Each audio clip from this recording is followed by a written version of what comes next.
On a peu de lieux au Québec et au Canada qui nous permettent une intégration pleine et entière dans la nature, dans l'environnement. Le fait que Jean-Paul Riopel ait considéré ce site-là également dans le passé, pour nous, c'est un peu un retour à la source. Et on peut imaginer qu'après toutes ces années de revenir ici, là où tout a débuté, c'est assez symbolique. Et je pense que pour les célébrations du centenaire et du grand legs qu'on s'apprête à offrir aux Québécois, aux visiteurs et à l'international, je pense que c'est le plus bel hommage qu'on pourrait lui rendre. Quand on a imaginé la vision un peu du projet, on a tout de suite décidé qu'il fallait faire appel aux créateurs que sont les architectes. Donc vraiment, un concours, ça donne la chance à une variété de créateurs, de firmes, de gens qui s'intéressent justement à incarner une vision à travers un bâtiment. Donc le concours d'architecture, il donne la chance au musée d'avoir accès à toute cette créativité-là. Donc on était très contents. On a eu presque une vingtaine de propositions. On en a choisi 4. Et là, aujourd'hui, on a la chance de voir les 4 firmes finalistes qui ont avancé leur concept.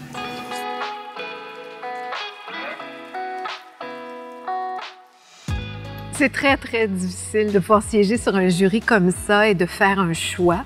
Je pense que c'est une position là, qui est toujours difficile à prendre et à assumer. Il faut penser au lieu, à l'esprit des lieux. Il faut penser à la pérennité du lieu.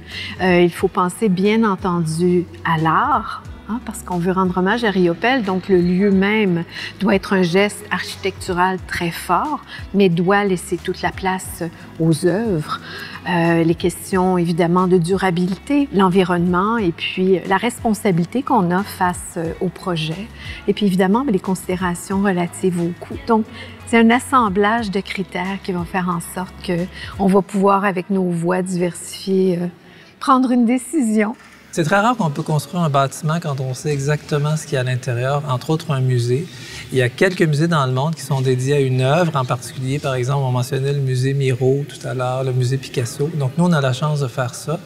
Et c'est un peu aussi la vision qu'on s'est donnée, que le bâtiment, il soit un écrin pour l'œuvre de Riopel, puis aussi qu'il reflète un peu la créativité de Riopel. Idéalement, il n'y aura pas de rupture entre l'expérience du lieu et l'expérience des œuvres. Il y a un cycle là, dans la créativité, qui, selon moi, va permettre d'aller vraiment au bout des possibilités en matière de conception architecturale, de poser un geste fort, un geste qui va marquer le paysage, comme le fait Riopel dans sa carrière.